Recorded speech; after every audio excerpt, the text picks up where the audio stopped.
جی محترمہ بتائیں، آج پنڈی کا رخ کر رہے ہیں، پنڈی کو آج حوالہ کیا گیا رینجر کے، کیا کہتی ہیں، کیا بنے گا؟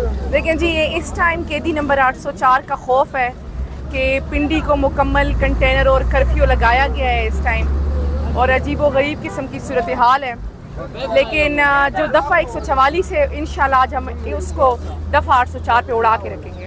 کیا کہتی ہیں کہ اگر اٹک میں روکنے کی کوشش کی گئی تو کیا مزاحمت ہوگی؟ دیکھیں جی، ہمیں روکنے کی کوشش کی جائے گی، ہمیں پتہ ہے، لیکن ہم ہر حال میں پنڈی پہنچیں گے انشاءاللہ۔ یہ بتائیں کہ وزیر اعلیٰ کی گرفتاری کے حوالے سے بعض باتیں سامنے آ رہی ہیں، اگر ان کو گرفتار کیا پہلے ہم گرفتار ہوں گے پھر وزیر اعلیٰ صاحب گرفتار ہوں گے۔ بہت شکریہ۔ جی محترمہ بتائیں کہ آج پھر جا رہے ہیں آپ لوگ اسلام آباد کی طرف، پنڈی کی طرف، کیا کہتی ہیں، کیا جوش جذبہ ہے؟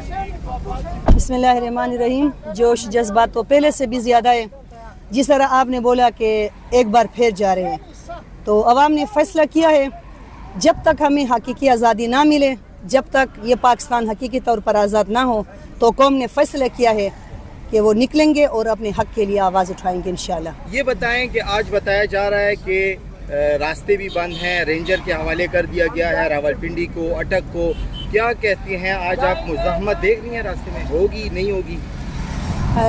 ویسے تو ہم مزاحمت کے لیے نہیں نکلتے، ہم اپنے حق کو حاصل کرنے کے لیے نکلتے ہیں، اگر پھر بھی ہمارے راہ میں رکاوٹیں ڈالیں گے تو انشاءاللہ ہم بھرپور اس کا مقابلہ کرنے کے لیے تیار ہیں۔ آپ نے کہا ہے کہ بھرپور مقابلے کے لیے آپ کے پاس مشینری وغیرہ سب کچھ؟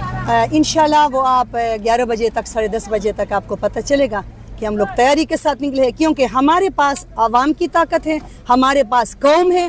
اگر جن لوگوں کے پاس قوم ہے اور عوام کی طاقت ہے، ان کے لیے کوئی مشینری، کوئی کسی دوسرے چیز کی ضرورت نہیں ہے۔ کیا کہتی ہیں، پنڈی میں جلسہ بھی ہے، پنڈی میں کپتان بھی بند ہے، کیا کہتی ہیں کوئی؟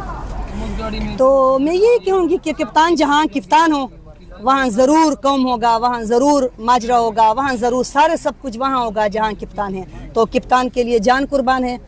جب تک کپتان آزاد نہ ہوں گے، لوگ اس طرح احتجاج کریں گے، اس طرح اپنے حق کے لیے آواز اٹھائیں گے۔ Thank you.